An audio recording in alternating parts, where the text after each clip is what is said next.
When Russia invaded Ukraine last month, a spate of wishful thinking ran through the West that China, a great power with friends on both sides, might step in to mediate a ceasefire. China's government struck a pose of neutrality, called for a peaceful resolution and said it supported the principle of territorial integrity. Ukrainian President Volodymyr Zelensky made a public plea to China's Xi Jinping to intervene. But Xi has been missing in action, and in practice, his policies have been far less neutral than advertised. China hasn't condemned the invasion and initially didn't even call it a war. It still hasn't acknowledged which country's tanks crossed the other's borders.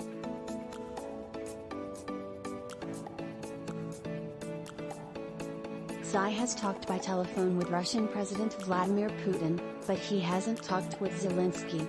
China supports Russia in resolving the issue through negotiation, China's official summary of the Xi-Putin call said. Last week, China's foreign minister called Russia his country's most important strategic partner and said their relationship was ironclad.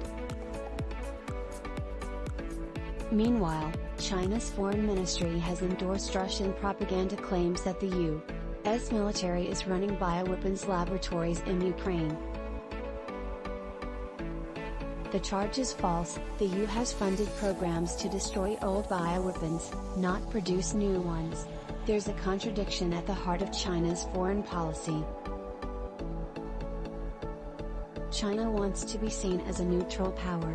But the way it calculates its interests, giving top priority to reducing the global influence of the United States, makes neutrality on issues involving Russia, its biggest ally, almost impossible.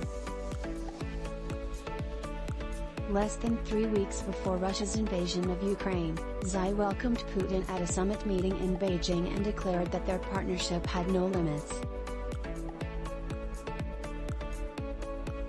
China's policy is based on Xi Jinping's view of China's interests, and he sees the United States as implacably hostile, Bonnie Glaser, a China scholar at the German Marshall Fund, told me. He sees Russia as his only ally against the United States and the other democracies. I don't think China can in any way be neutral.